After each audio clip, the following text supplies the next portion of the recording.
Retail is going through a seismic change.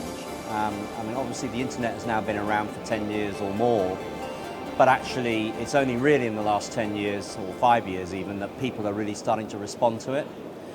A number of the pure play people like Amazon, ASOS, and the company I chair, Boohoo.com, in a way have an easier time of it because they've just got that one channel to focus on. But the real issue is for the traditional, more mature retailers who have hundreds, sometimes hundreds of shops, now don't need quite so many shops, but they need this retail online presence. I think that for mature retailers, it's quite difficult. If you take an example in the UK of a fashion store, 10 or 15 years ago, they would have opened 200 stores, say, to have a national coverage in the UK.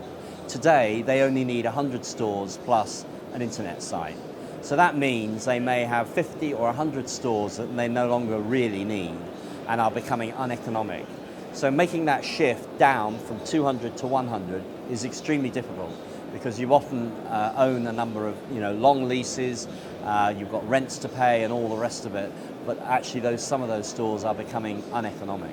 I don't know whether it's the right description or not, but I think what's basically happening is that whereas in the old days of retailing, the retailers decided when they were going to open their shops and people came, now with the internet, all of that's been blown apart.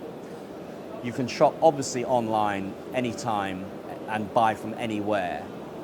And that is absolutely fantastic and the consumer loves it. So all of a sudden now the power has shifted to the consumer and they're really dictating what's going on.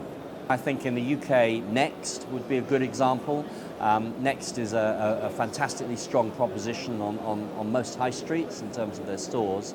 They've had a catalogue operation, Next Directory, for many years, and they were one of the first really to embrace the internet.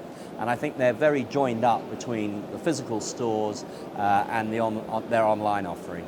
Another good example would be the John Lewis department stores, which now have, not only do they sell things online as everybody else does, but because the John Lewis partnership also owns Waitrose, which is a very large supermarket chain, it means it is so convenient for people to pick up things that they've ordered from John Lewis online at their local Waitrose, because the local Waitrose, they're always driving to probably to collect their groceries, and those Waitrose stores are open 7 days a week.